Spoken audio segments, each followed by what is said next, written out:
Hello and welcome to the Crux of MedTech. We go beyond the buzzwords, bringing you the insights from the innovators, investors, and leaders who are driving this life-saving space forward. Because I'm absolutely fascinated by the stories that people have to tell in MedTech. As someone who works in this sector on a daily basis, I come across so many interesting people and so many interesting stories that I think the world deserves to know about.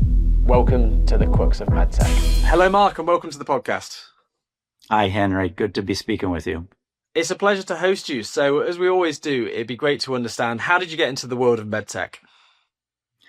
I have a background in chemistry, but growing up, I had a very blue collar kind of family, aunts, uncles, etc. Right, so I didn't really have a lot of role models or mentors, right, that were, say, engineers or physicians, and kind of fell into this role, but absolutely love it. Didn't even want to go to college initially. So graduated high school, was working in a print shop, loved very manual labor jobs. My father was a plumber by training. And again, that's, laborers and those types of people were really kind of my role models growing up. But I was good in science and math, and many of my family friends and others said, gosh, you should really think about going to school and, either becoming an engineer or a scientist of some sort, because I always liked the way things work. I love taking things apart. My parents were wonderful. They just supported me in kind of any direction I wanted to go to, right? They didn't really give me a lot of direction and, you should become a doctor or a lawyer or an engineer. So it was nice that way, but again, not really direction coming from the family. It was within a job right after high school that I saw printing, high-end glossy color, 4-color, think like really nice high-end magazines, year-end reports, fiscal reports, things like that. It was kind of a high-end print shop, and this is way back in the 80s, by the way. And that was kind of the first technical thing I saw, right? Big machines making millions of copies of something. And that was my kind of first introduction to manufacturing. And really it was the photography, the chemistry behind printing that kind of piqued that interest to listen to people and say, gosh, I should really go to school. So not really knowing what I wanted to do, I kind of took everything, but I took science and math heavy courses, eventually ended up getting a chemistry degree because I liked understanding how things work. And I think chemistry, physics, hard sciences, those are good introductions to, understand why is the sky blue? Why do cars move with a gasoline combustion engine? I mean, you get to dig into those types of things.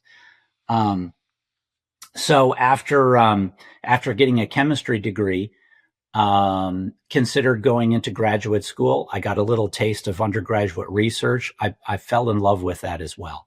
Building things in the lab, running chemical reactions, actually creating something. I think that was the connection between maybe some of my, my blue collar upbringing of seeing people that built homes, built businesses, and by building, I mean the tradespeople, right? Again, plumbers, plasterers, those sorts of electricians.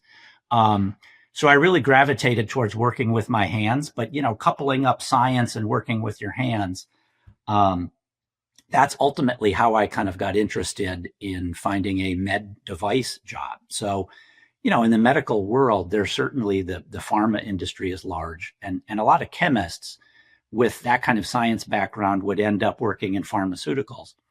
And I had some friends in graduate school that went that path. And, sometimes they'd hold up a little test tube and be excited about something they made. And I'd be like, I can't see anything in the test tube. I mean, there's nanograms of some clear liquid that, I don't know, I can't pick it up.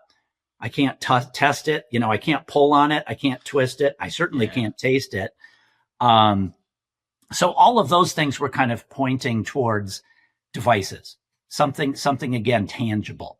And it just happened that Medtronic was the first company that I worked for after my graduate degree. So kind of fast forward a bit.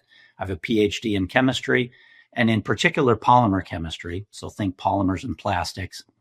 Again, kind of that tangible material science aspect that I kind of gravitated towards. So Medtronic was in my backyard. I'm born and raised in Minnesota, pretty close to Minneapolis, and that's where Earl Bakken and his brother-in-law started Medtronic.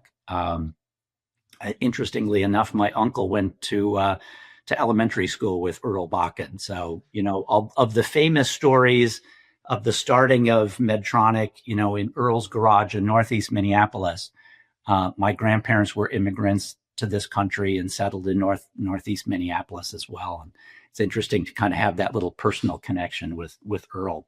Yeah. Working for Medtronic, the connection between kind of the tangible and the science and the engineering really manifested itself. I loved it. Some of my first tasks in the med tech industry were trying to make pacemaker leads last longer. So a little bit more biodurable, biostable. We looked at the chemistry of why pacer leads would fail in the body. The body is a terribly aggressive environment. I remember engineers and scientists saying to me very early on in my career, it's more difficult putting something in the body than it is up to the moon. The material requirements, the space is unforgiving. The body is constantly working to take a foreign body either out and extract it right out. So think, a little thorn or something in your finger, right? Your body is literally mechanically trying to move that device out of your skin. Sure. So it falls back out of you. It also has a super aggressive immune response. And thank goodness for that, right? Otherwise we'd all be dying of paper cuts and, in little lacerations in our skin. But thankfully, that really aggressive immune response, keeps us happy and healthy. So that's kind of my background. That's kind of the introduction into med tech for me, was through Medtronic. When you started working at Medtronic, did you get the bug for the industry? Did you know right away that you'd found your home, or did it take you a little while? Oh, that's a neat question. I think I knew right away. It was very rewarding, and it continues to be very rewarding to this day to know that when you do your job well, you're ultimately helping people. I've seen a number of companies, actually Medtronic included, that do a really nice job of connecting people's work and their accomplishments and what they're working on, and tying that to the ultimate outcome, which is people living fuller lives, managing their disease states. And that's definitely something that, in general, devices typically do.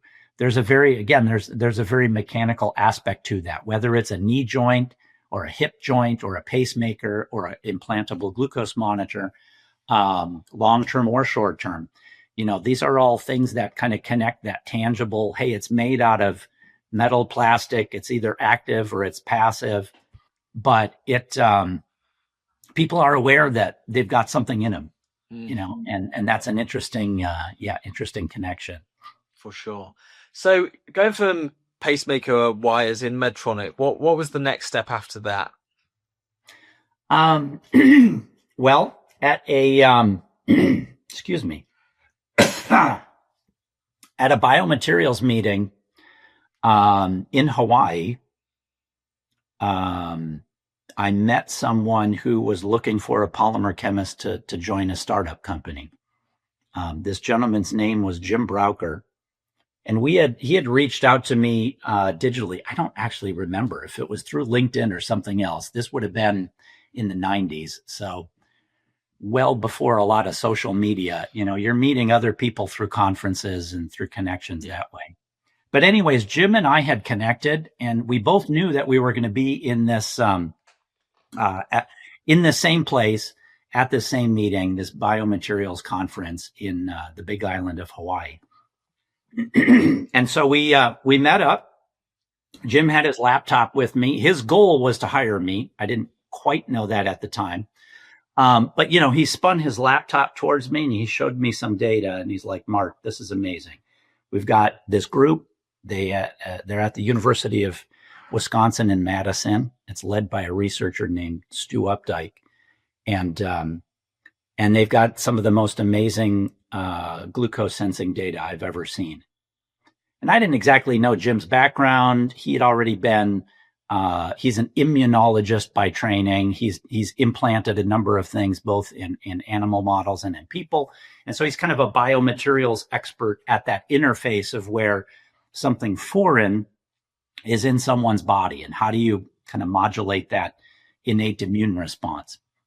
Pertinent to the pacing world, I was kind of aware of it, but Jim showed me this data and he's like, gosh, what do you think about joining, a crazy startup? And Madison, Wisconsin's only about a 4-hour drive from Minnesota, right? Or in the Minneapolis, the Twin Cities area. That's where my family was growing. I'm married at this point in time. I've got a couple of kids. And basically Jim wooed me away from Medtronic to a startup called Dexcom. Dexcom, I believe, was officially incorporated in 1999. I joined in the summer of 2000. So really, this is where the official initial investment had come in to form Dexcom. But prior to that, it was called Markwell Medical, and that was the company that really had been doing the animal trials with their glucose sensor at that point in time. So Stu Updike, Barbara Gilligan, Rathbun Rhodes, or Bernie, as we like to call him, and Mark Schultz and Don Treadwell, those were the 5 people in Wisconsin that you could really say that's the precursor to Dexcom. Then Dexcom forms. I'm going to ask you a quick question on that. So before we dive into the Dexcom story, what was the state of glucose monitoring at that time when Dexcom was formed? Give me a state of play of what the kind of market looked like and how this was done. Yeah, that's a fantastic. Stop me before I get too far. People are finger sticking. BGMs, are the standard of care for people with diabetes.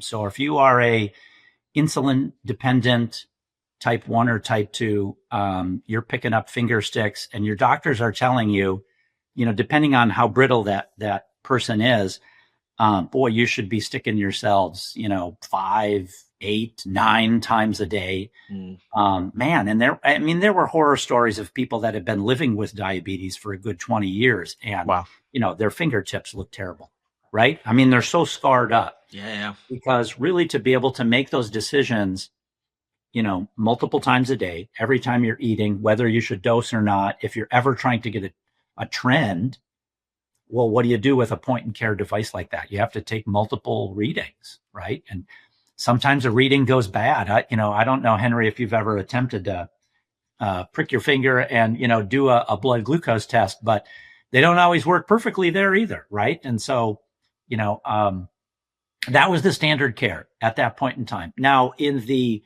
research world, again, this group that I just mentioned, kind of call it Stu Updike's research group and Markwell Medical, the company they had formed, they had already been publishing papers.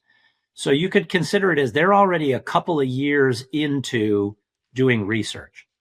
You've got people like Adam Heller that was developing the Gen 2 chemistry, the wired enzyme, that then eventually becomes what now Abbott uses. You've got David Goff that is part of, he's a professor at the University of San Diego. And David is out there also talking about long-term glucose implants. He's more of an academic research, like Stu. He was at a university, but he's got a research group that eventually becomes MiniMed, which now is still MiniMed, right? With a Gen 1 chemistry as well. And so really, what I'm trying to lay out for you is there's the 3 big players, at least at that point in time, but they're still in their kind of academic infancy, right? David Goff, which eventually becomes MiniMed, Stu Updike, which eventually becomes Dexcom, and Adam Heller, University of Austin or Texas at Austin. And that eventually becomes the technology that's the precursor for the Gen 2 chemistry at Abbott. Amazing, amazing stuff. So now I'll let you go ahead and start telling that story. So back to this. Okay, so I had just left Medtronic. I had joined this startup. And it's a little bit of a crazy thing. I mean, there were certainly people like some of my friends that I knew in Minnesota, because obviously Medtronic has a pretty big presence, in Medical Alley in Minnesota. Heck, there's plenty of med device companies you could talk to that they're just spin outs of early engineers from Medtronic, right? But anyway, I'm living in Minnesota at the time. I'm now driving over to Madison, Wisconsin, because ultimately, kind of the first handful of people that were hired to form Dexcom, so Jim Brauker, myself, a couple of others, really our first task was to wind down the animal trials that had been initiated by Markwell Medical and set our eyes on San Diego, California.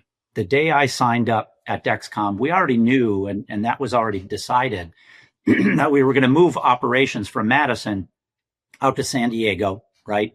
Sorrento Valley, that area that is just amazingly grown up since what I knew in 2000.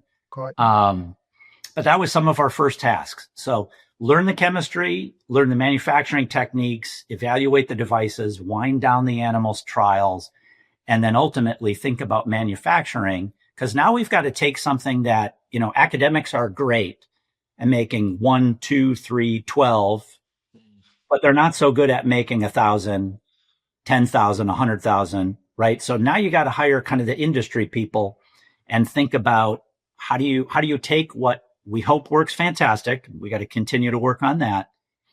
Set up a manufacturing facility in a clean room so that we can build human use devices, and then really segue into human trials.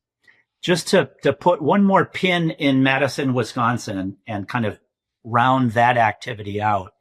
I entered right after Stu Updike had closed a 5-person human trial.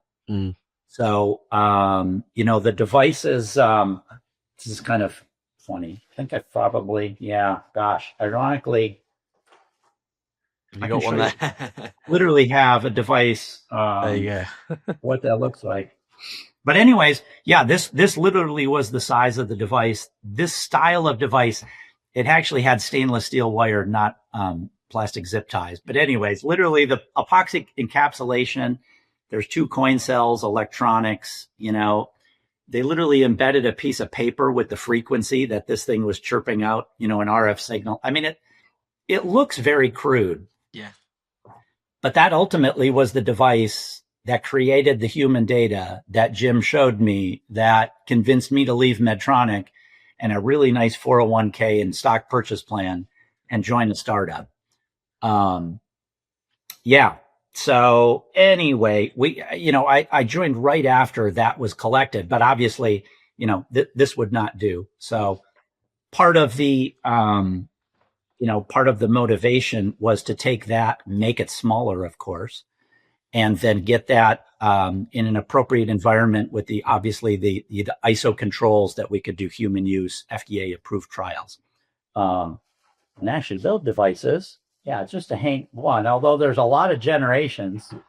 So I'll do one more just size comparison. So you could say what the Markwell Medical folks created, this is the first rev of us downsizing the device. Okay. Right, to something a lot smaller.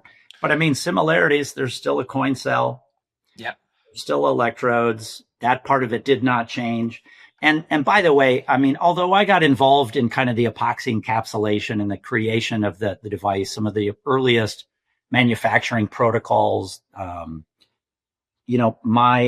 reason that they hired me was to work on the membrane itself, the plastics for which the enzyme gets embedded within, the plastics that kind of control the allowing of glucose to come in, but the excluding of all of the biology that we don't want to come in, right? So go all the way back to my really early comments about, there's this innate immune response and it's aggressive as heck.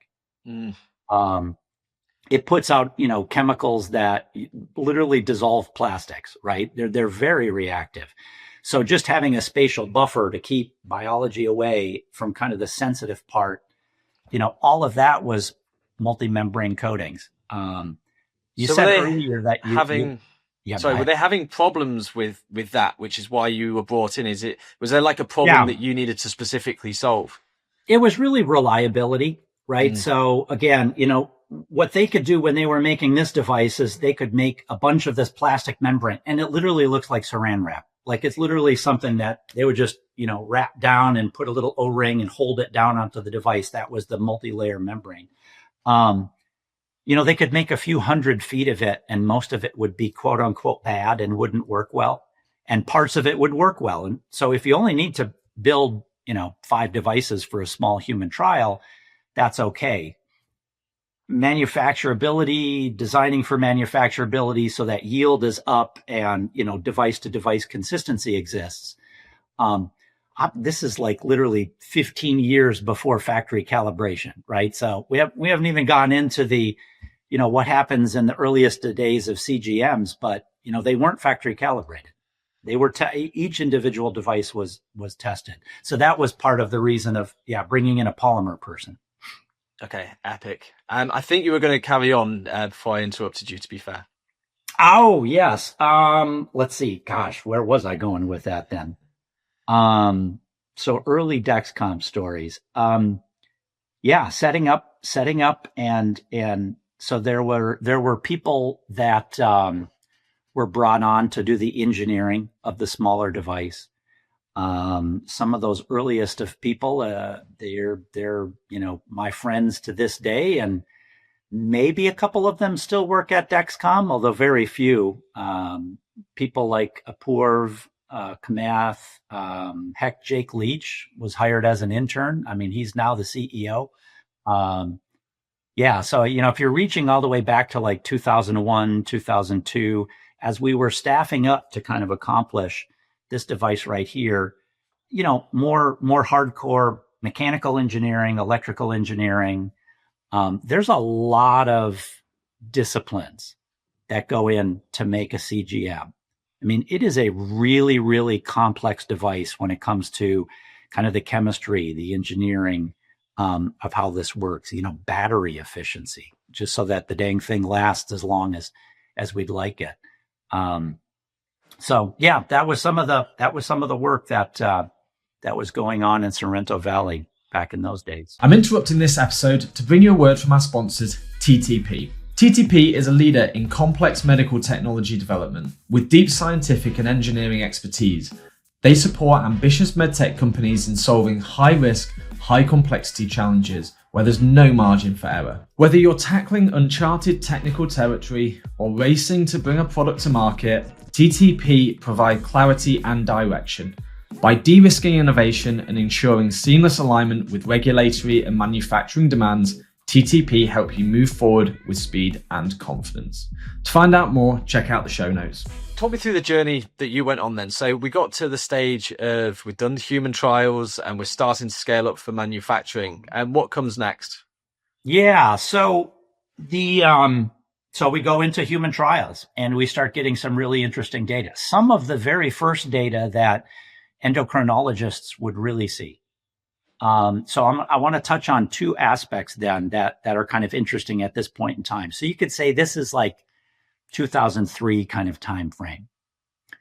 Just a few moments ago, you asked a very pertinent question. You said, well, what was kind of the standard of care? And it was still strips. And I'll tell you, in the earliest of days, even convincing endocrinologists that you need a continuous data stream, right? Once every 5 minutes, this person is going to get glucose data, 24/7. They were like, well, what do you need that for? Oh my gosh. Like it's that we already know it's so reliable. All you have to do is prick your finger and you can get a number. Like, wow, well, wait a minute. You're not seeing the bigger picture here. What you get with a continuous data stream is you can literally predict the future. You can extend out past the last point because the body's glucose only accelerates and decelerates at known rates. So even a person with diabetes, the thing that you don't have at a point in time is the trend line of where you're going. You have the value, you have the absolute value, but are you trending up? Are you going down, or are you holding steady? If you're trying to predict, now I'm going to eat a meal and now I'm trying to figure out how many units of insulin I need to inject myself with. Well, now that's really important, right? If I'm high, but I'm already coming down at a very rapid rate, maybe I want to rethink dosing and kind of wait a few minutes to see how things are going. But see, that wasn't the standard of care. That was not what physicians, what PCPs, and what endocrinologists were familiar with. Now, some of the earliest, endos that really latched onto this concept and got it, those were some of our champions. Those were the people that we did trials with, and those were the people that then went out to conferences like the ADA and talked about about the usefulness. But that didn't exist. So that's kind of one of these touchy things that, I'm sure, Henry, other people on this podcast have talked about. The issue of, if you're a startup with something truly novel, there's a ton of work on the engineering side to just make it work. Yeah. But there's also a ton of work to convince this behemoth of the healthcare system and physicians that this is useful to them, right? Some of them get it, some of them don't. You need those champions, you need those kind of legacy people to be convinced ultimately. And that's not a trivial amount of work. It's not. And it also takes really good timing and timing the market as well. So was the market ready for Dexcom when it came to market? Was there enough messaging out there? Was there enough demand in those early days? And the reason I ask is because some people describe it as the valley of death between FDA clearance and then getting to actually profitability, because it takes such a long time and so much capital. But was the market ready? Had you thought about the expectations of the market? Did the numbers work immediately, or was this something that took a long time to get right? It took a long time. It really did. Yeah. This is I think generally you can say continuous glucose monitoring is it's a medical device success story. But, you threw out a couple of terms like the valley of death and those aspects. And I brought up the aspect of, just changing a healthcare standard of care. Those are really big barriers to entry, and they typically take time and money. And that's usually what startups don't have. So let me kind of segue then into,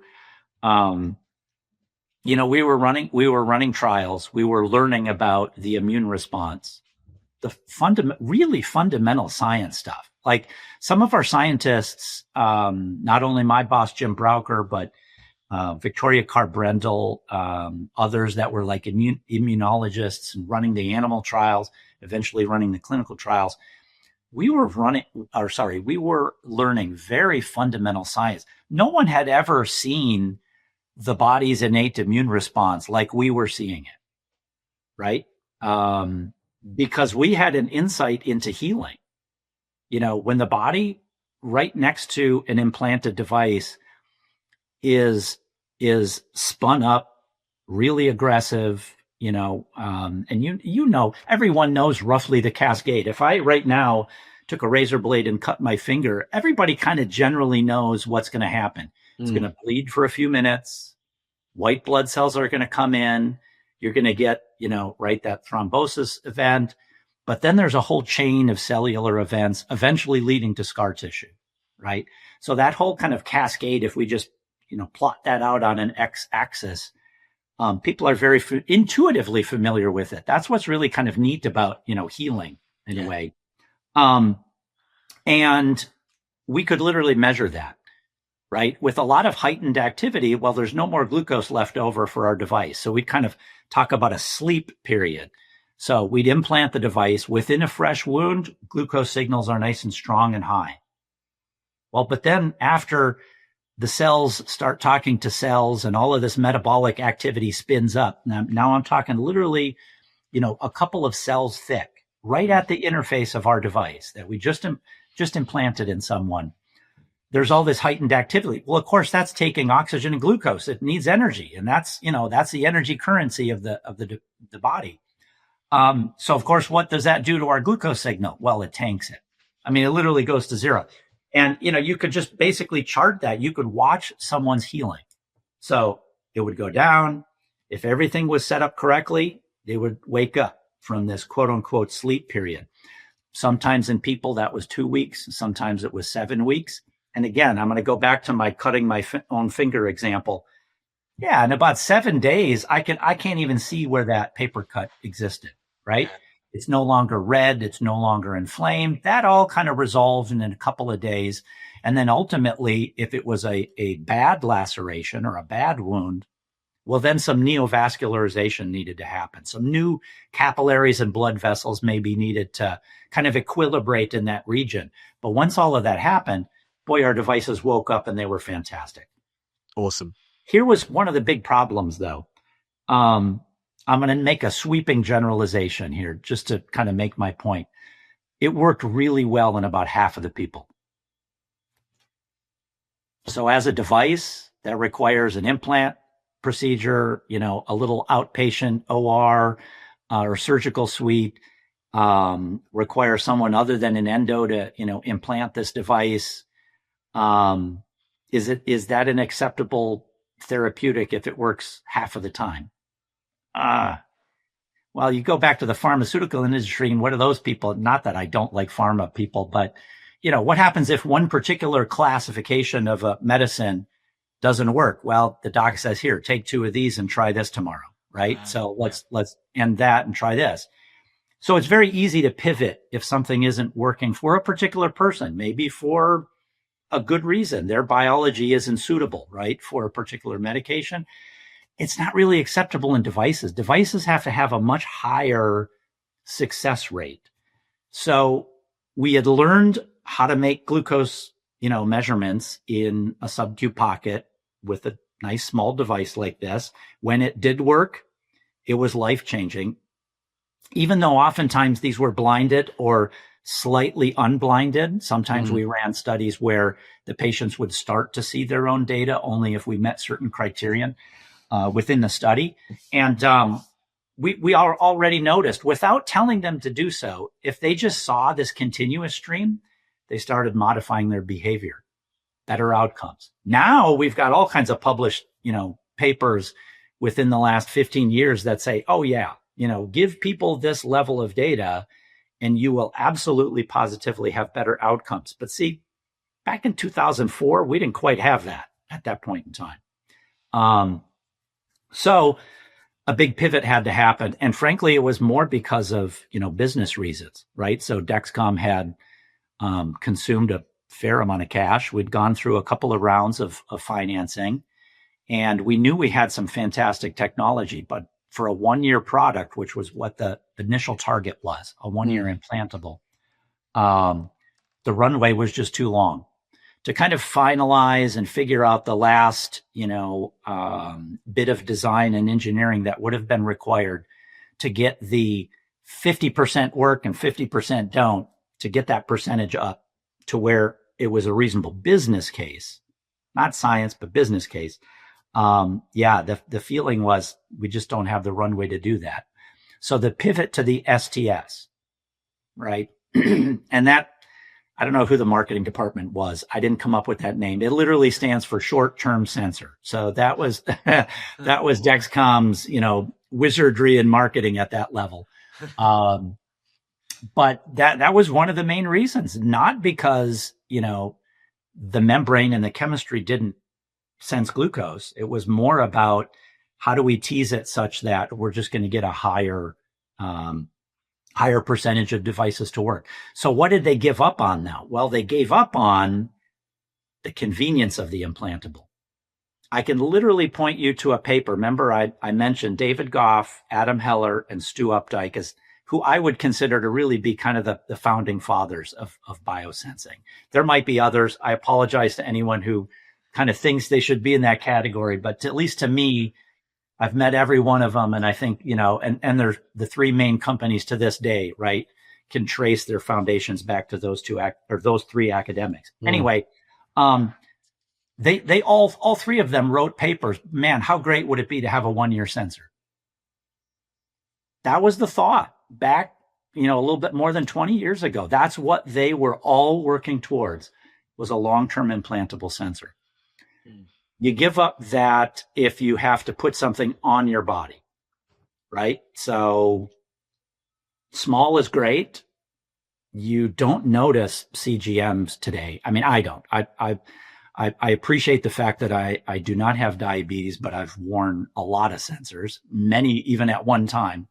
And you forget about them, right? If it's small enough, as long as the adhesive works well and you don't have irritation to the adhesive, it's great. Now, if you forget about it, you jump into the ocean or a hot tub, or if it falls off in the shower, or when you're putting on your shirt, right, and your sleeve happens to catch something, those are all kind of the human factors, disadvantages that a wearable have. And the founding, the founding fathers knew this, and that was the reason for being interested in the implantable version. Incredible. So where did your kind of career go with Dexcom? What stage did you leave at? Literally right during this time point. So I'm up at the time point where Tapsak at least leaves, and a few others of the, I want to call them the earliest of the earlier kind of science, and some of the engineers, we left right around that pivot point. We're like, and there's also some personal reasons in there. My family was getting bigger. My wife and I were blessed with more kids, and we're like, maybe it's time for a change. If they're going to really pivot to a different style device, I'll let somebody else, grab the reins and really finish off the chemistry required to make the little needle style sensors rather than the sheets of sensing membranes that I was really focused on. And that was a good decision. So just to round out my biology, although I've been going on for a while now, my biography. That's a funny slip up. I actually went into teaching. So I took a professorship, started as an assistant, associate, became full professor, got tenure. Eventually, I even became a dean at a state institution in Pennsylvania called Bloomsburg University. I loved that. I love talking about science. I loved teaching. And actually, I kind of kept one foot in the industry world. So I kind of jokingly tell people I've never really quit any jobs. I went back and I consulted with friends back in Medtronic, at Dexcom, and then because I wasn't tied to one particular commercial company, I even expanded my consulting into a lot of other areas as well. Hip and knee implants. I did some plastics recycling projects, and it was all kind of motivated by, can I still kind of get involved in industry projects, but get students involved, get postdocs involved. So I had a pretty, rigorous research team at the university level. Ultimately, I'm not in the university anymore. I got convinced once again by some good friends of mine to kind of leave academia and get back into the commercial world. And that's kind of the segue into Glucotrack. I mean, in a way, it's kind of bringing back the band together. Absolutely. So how did you get convinced by Glucotrack? What was it about the team that got you out of a job you loved in the education academic world? That's a great question, Henry. Friends, having trusted people. I guess I'll explain it this way. I'm comfortable in what I know, and that includes what I don't know. And so I want to work with people that I know, that I trust, that I like, that I've had a history with. I mean, I can take the luxury to do that, right? I'm not early in my career. I'm not kind of forced into taking a job just because it happens to be the job that is being offered. So I can kind of pick and choose. And Glucotrack is really a manifestation of, some ideas that are left unanswered from many, many years ago that me and some of my friends I feel blessed to now be working on. And, these things that have been kind of rolling around in my head for a long time, gosh, how do we make this certain aspect of it more robust, more durable, reach longer lifetimes? So now we're being afforded that opportunity, and that's what we're pursuing. Absolutely. And I mean, from a business and from a commercial perspective, like CGM or continuous glucose monitoring, and if people maybe, I don't know if we actually defined that early on in this conversation, but it's kind of the holy grail. Like, if that's why there's so many startups kind of chasing it down. There's a lot of companies who have been there and also failed along the way, but there's a lot of people chasing it, and it continues to get funding because when it's cracked, then suddenly we've got an enormous market potential, like we've seen with Dexcom and a couple of the other companies you mentioned. But yeah, I know that Glucotrack's had a pivot. So just started off, just tell me a little bit about kind of the company history, how they first approached the problem of CGM, and then also where the technology's gone now. Oh, that's great. So I'm going to start maybe in the, I think maybe 2015, 16 kind of area. This is actually well before I'm a part of Glucotrack in any form. But as far as I understand it, it was US based financing that really formed an Israeli based company. So there were some Israeli researchers had some neat ideas actually on a non-invasive ear clip. So their focus then, like many other companies that have attempted non-invasive measurements, was to do a multimodal sensing style sensor that would be an ear clip on an earlobe, right? So an earlobe, there's not a whole lot of nerves there. There's a fair amount of capillary bed, and it's a reasonable target. It's sort of discreet, right? If you could kind of reach up with a device and do something like this and then put that down, would kind of fit the, the discreteness of taking a glucose measurement. So that was ultimately the target. And at that point in time, the technology was based on primarily a time of flight measurement. So the very crude or high level science is this: if glucose goes up, the interstitial fluid changes a bit. Sodium actually tends to go down. So the potassium sodium channels change a little bit. And so you'd hope that the speed of sound through tissue as the glucose goes up and down actually changes a little bit. And it actually happens to change a really, really small amount. So as you put a clip on, they also put temperature and dielectric spectroscopy, right? So they were trying to look at impedance as well, but primarily speed of sound through this area. The challenges, however, are the change is possibly there. I won't totally discount it, but you have to be extraordinarily accurate. And a little plastic, clip that might go on someone's ear like this, that just doesn't have the mechanical accuracy. We kind of made some calculations very early on, and man, it's almost like you got to be in the sub-micron accuracy, right? With something that is going to go in someone's pocket or in their pants or in their purse, and they're going to pull it out, and the operator is going to have to move it, and it's going to have to be potentially spring operated, but then it's going to have to be crazy accurate. A lot of challenges there. And so they made some advancements. They pushed the technology. They got some interesting data. They did get CE mark, but ultimately they struggled with good accuracy. And I was brought on as a consultant early on. So with, again, a couple of friends, JP Thrower, Paul Good, all of us were brought on as consultants initially. Paul was a board member initially. He got invited by another board member because they wanted to kind of assess the technology. So they wanted a little bit more of a technical savvy board member. So Paul got that. He hired JP and I. We were just putting in a couple of hours here and there, right? We're kind of looking at the old data, contemplating some new prototypes, doing some measurements ourselves. Ultimately, we came back with, it's not a good business decision. The accuracy isn't there. And now kind of fast forward closer into the 2000s, now the market has changed.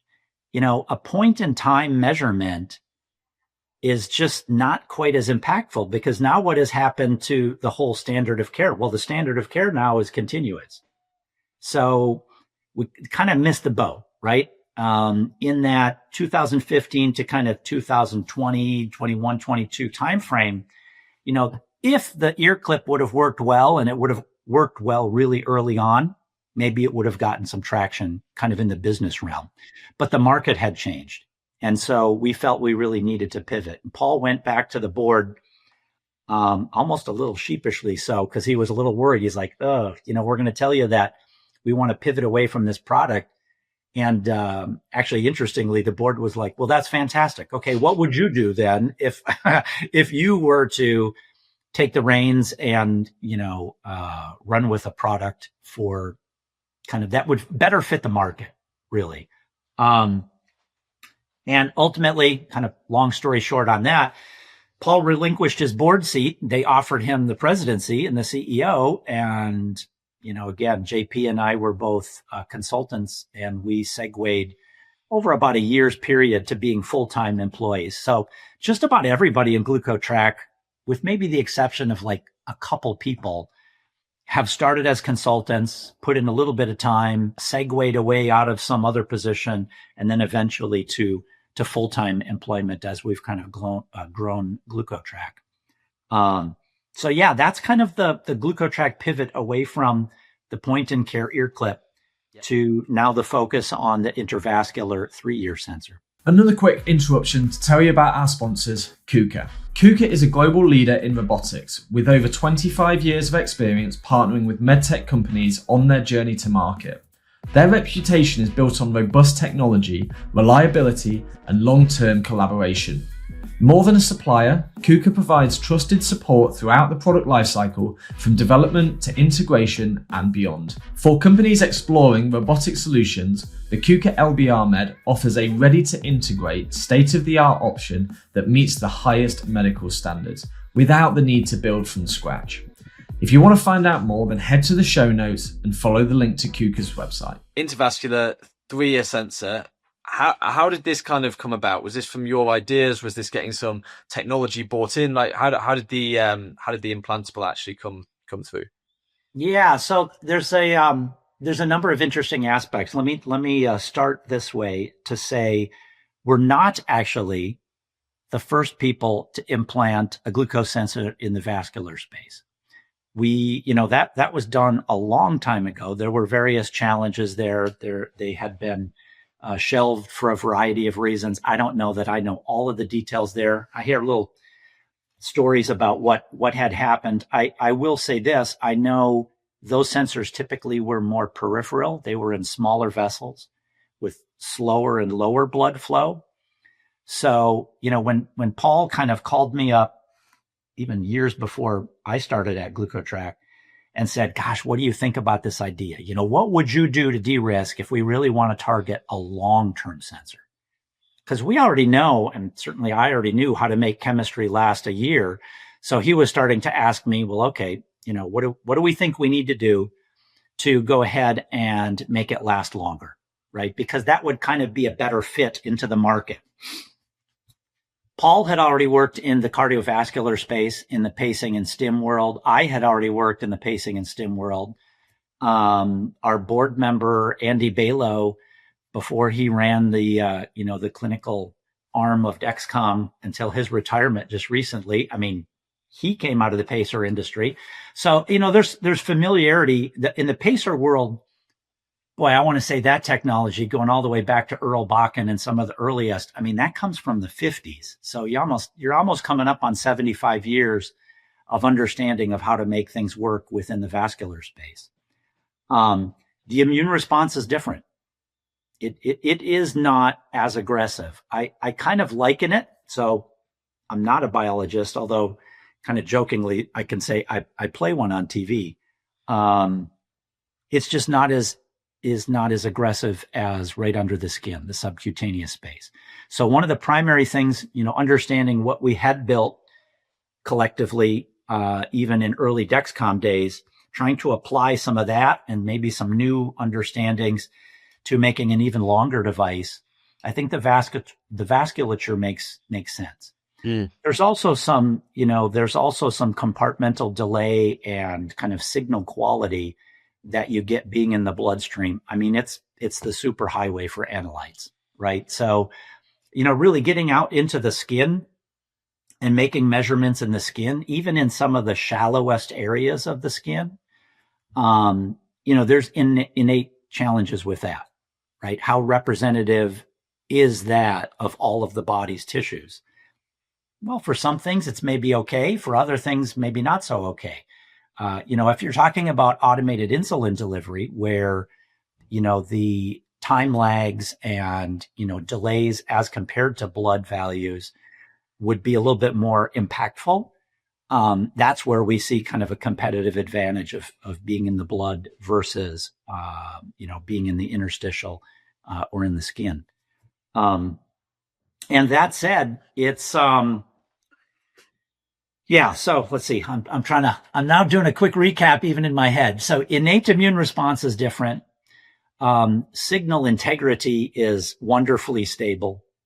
And signal strength is strong as well. So to reach out to long time points, the signal to noise kind of aspects that, boy, I bet 99 out of 100 people that use CGMs, they're not aware of those, because these are kind of engineering aspects, just your hardcore signal of the the noise floor, right, of the electronics and how you need to mitigate your signal on top of that. So anytime you can have a nice strong signal, it's a better place to start from, a better place to be in. Understood. Very cool. So where is the technology at now? So how far away are we from FDA? How far away are we from commercializing this? Yeah, appreciate that question. So we closed out what were very short-term trials down in Sao Paulo, Brazil. So we chose to go OUS for some initial trials. They really were just looking at the procedure, safety of implant, explant. This was an all-in hospital percutaneous. So actually our electronics, because the hermetic version was not yet ready, we left the electronics just outside the body, kind of in the pectoral region, and it was just taped down with some Tegaderm. But the same lead size of 4 French or 1.3 millimeter lead was actually implanted kind of through the ancillary area and then up into the subclavian region is where the electrodes ultimately reside. That's because again, vessel size as compared to that catheter size is important. Good blood flow, little to no risk of thrombosis and kind of signal issues there, motion artifacts. So we closed out that trial. We were moderately happy with that trial. We actually ran into some mechanical connection issues. So we hope to have even more accurate data, but we landed in the 7 to 8% MARD realm for that trial. And that was with 8 people down in Brazil. That was around this time, but 1 year ago. And then we've got regulatory approval down in Australia at 2 sites, 10 people each site. We initiated those trials, but we've had some delays getting devices into folks down there. Right now, we're kind of in this holiday plus in Australia. This is basically summer for them. So we've got some vacationing going on. So we've gotten a little delayed in that trial, but hoping to bring things into the US actually this year in 2026. Incredible stuff. And what are you most excited about for this? So, are we finally going to see a proper CGM company come to market and actually deliver on promises that are made to, I guess, investors, really? Yeah, I think so. I mean, I think, you mentioned this word early on. Sometimes timing is everything as well. The industry coming right out of the gates with a 1-year device had big challenges just fundamentally, even considering or convincing doctors that this would be valuable information, which also means convincing payers and insurance companies to pay for the technology would have been a challenge 20 plus years ago. So we're in a better position because we don't have to really say, well, is this data valuable? Is AID, valuable for certain people? is a higher quality data stream for certain patients, removing the human factors issues. Is that valuable to patients? These are all things that I think timing is right now where it didn't exist 5, 10, 15 years ago. So I think we'll be able to take advantage of that. Now, the challenge certainly is it's always long time frames, though, right? So regulatory requirements are such that, to get a 1-year indication takes a 1-year trial. To get a 3-year indication takes extending some of those people out to longer time points. So this is not going to be coming anytime really soon. But that's one of the reasons. It's not because we're not excited to get this out there. It really becomes, we have to demonstrate now at long time points. Just to at least give some evidence for that, this means that we do rely on our preclinical studies. We've had a very healthy animal study program where we use large animal models and take those out to many, many months. Our first implant in an animal with pretty much the exact same chemistry and catheter, 4 French size, 1.3 diameter, placed in jugulars to get the right size to translate to a human subclavian vein. Our first implant was September 7th in 2023. So we've been in a number of animals now, and we've been out not quite to 1 year. So we're like a month or so shy of 1 year. I don't remember exactly. I think we might have a 1-year time point coming up next week, in fact. But more and more of that data we're coming out with. And so, a common question that we do ask, if I can preemptively prime you with this, is oftentimes we get asked, well, how do you know you're going to last 3 years, right? And really, it's a progression like other people take. Accelerated aging on the bench. We do experiments on kind of days to weeks. Longer term aging in large animal models. So we'll use either sheep or pigs, and we'll go from months, weeks to months. And then obviously in silico. So we'll take all of that data as well. We'll plug that into in silico models. Those models have been very well developed over the years, and we've even kind of pushed those developments so that we get confidence on how this will behave out at year 1, year 2, year 3, those sorts of time frames. Amazing. And we're coming towards the end of our time together. So, just to round it off, what do you want the world to know about, I guess, Glucotrack and what comes next? And then on your side, is there any advice you have for people who might be in your position? Anything you wish you'd learned earlier in your career? Oh boy, there's a lot there. Let's see. Well, for Glucotrack, I mean, we're a publicly traded company, so watch for us on the NASDAQ, watch press releases. We are starting to be more public with both our data and our interactions with people. Like I mentioned earlier, we are starting to segue to US-based trials, right? So we're in the process of an IDE with the FDA, and we've been in communication with the FDA repeatedly. So, if people want to get involved either as physicians and or potential study participants, I mean, that's really the next marketing help that we could be getting in the United States. We'll be at ADA, ATTD, showing data to more of the scientific community, right, to continue to give confidence in this type of an approach. It's nice that I usually don't have to explain to people how valuable taking analytical readings in blood is. It's just kind of getting them over, well, what's the right patient, what's the right fit, because it's not going to be, it's more like we want to make sure that we're offering up more opportunity for different devices to the patient population, because no one patient is like the other, right? With respect to people, their careers, other med tech folks, support devices. Sometimes, when with respect to devices versus pharma typically takes the big news sometimes, but I like tangible devices. And I think both to work within and to support those areas. That's something that I'd love the med tech to really kind of get behind.